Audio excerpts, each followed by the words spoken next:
قصیدہ بردہ شریف کے شعر نمبر 107 میں صاحب قصیدہ نے معجزہ معراج کی طرف اشارہ فرمایا.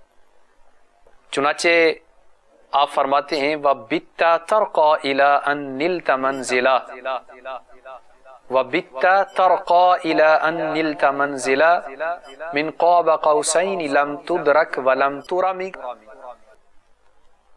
تو اس بابرکت شعر کا مطلب یہ ہوا کہ آپ صلی اللہ علیہ وآلہ وسلم رات میں بلندی کی طرف چڑھے، بلندی کی طرف تشریف لے گئے، یہاں تک کہ آپ اس منزل پر پہنچے کہ جس منزل تک انسان اور فرشتوں میں سے کوئی بھی نہیں پہنچ سکتا. اور پہنچنا تو درکنار، وہ ایسی منزل اور ایسا مقام ہے کہ جس تک پہنچنے کی کوئی آرزو بھی نہیں کر سکتا. تو پیارے آقا صلی اللہ تعالی علیہ وآلہ وسلم کا یہ ایسا معجزہ ہے کہ جس کے بارے میں صاحب قصیدہ بردہ امام بصیری رحمۃ اللہ علیہ یہ فرما رہے ہیں کہ آپ صلی اللہ علیہ وآلہ وسلم ایسے مقام، ایسے مرتبے اور ایسی منزل پر تشریف فرما ہوئے کہ جس مقام و منزل پر نہ کوئی انسان پہنچا نہ کوئی فرشتہ، حتیٰ کہ کوئی انسان اور فرشتہ اس منزل تک پہنچنے کی تمنا بھی نہیں کر سکتا.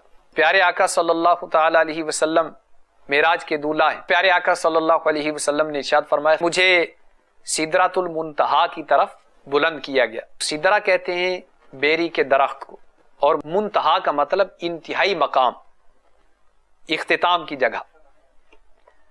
تو سدرۃ المنتہا کو منتہا اس وجہ سے کہتے ہیں کہ یہاں پر فرشتوں کے علم کی انتہا ہو جاتی، یا اس کو منتہا کہنے کا مطلب یہ ہے کہ اس سے اوپر کی کسی فرشتے کو خبر نہیں،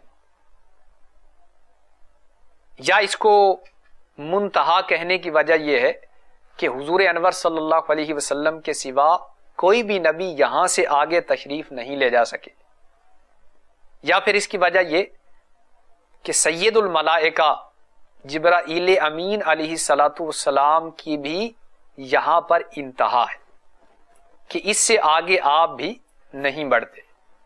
اور ایک وجہ اس مقام کو منتہا کہنے کی یہ ہے کہ لوگوں کے اعمال یہاں تک ہی بدریہ فرشتے پہنچتے ہیں، پھر یہاں سے اوپر اٹھائے جاتے ہیں. یوں ہی احکام الہی اوپر سے یہاں تک آتے ہیں اور پھر فرشتے یہاں سے لیتے ہیں. تو یہ چند وجہ اس مقام کو منتہا کہنے کی بیان کی گئی. اور سدرہ یہ ایک نورانی بیری کا درخت ہے جس کی جڑ چھٹے آسمان پر ہے اور اس کی شاخیں ساتویں آسمان کے اوپر ہیں. تو ارشاد فرمایا کہ مجھے سدرۃ المنتہا کی طرف بلند کیا گیا. اس کے بیر، اس کے پھل حجر کے مٹکوں کی طرح ہیں. تو حجر جو ہے یہ یمن کا ایک شہر اور علاقہ ہے جہاں کے مٹکے بہت بڑے ہوتے ہیں. تو فرمایا کہ اس بیری کے بیر مقام حجر کے مٹکوں کی طرح ہے. خیال رہے کہ تمام درختوں میں بیری افضل ہے. مفتی احمد یار خان نعیمی رحمۃ اللہ علیہ فرماتے ہیں کہ تمام درختوں میں سب سے افضل درخت بیر کا ہے، اور اس کے بعد کھجور کا درخت باقی درختوں میں سب سے افضل ہے. تو ارشاد فرمایا کہ اس کے پھل حجر کے مٹکوں کی طرح تھے. وَإِذَا وَرَقُهَا مِثْلُ آذَانِ الْفِيلَ، اور اس کے پتے ہاتھی کے کان کی طرح تھے. قَالَ هَذَا سِدْرَةُ الْمُنْتَهَا، تو جبرائیل امین علیہ الصلوۃ والسلام نے بتایا کہ یہ سدرۃ المنتہا ہے. فَإِذَا أَرْبَعَةُ أَنْهَارٍ نَهْرَانِ بَاطِنَانِ وَنَهْرَانِ ظَاهِرَانِ، اور پیارے آقا صلی اللہ تعالی علیہ وآلہ وسلم نے ارشاد فرمایا کہ پھر مجھے یہ بتایا گیا کہ وہاں 4 نہریں تھیں. تو پیارے آقا صلی اللہ علیہ وسلم نے فرمایا کہ وہاں پر 4 نہریں تھیں. 2 نہریں تو خفیہ تھیں اور 2 نہریں ظاہراً تھیں. قلت ما ہذان یا جبریل، تو میں نے پوچھا کہ جبریل یہ 2 نہریں کیسی ہیں؟ تو آپ نے یہ عرض کیا کہ اما الباطنان فنہران فی الجنہ واما الظاہران فالنیل والفرات، کہ یا رسول اللہ صلی اللہ علیہ وسلم جو 2 باطنی نہریں ہیں یہ جنت کی 2 نہریں ہیں، اور جو 2 ظاہری نہریں ہیں یہ نیل اور فرات ہے۔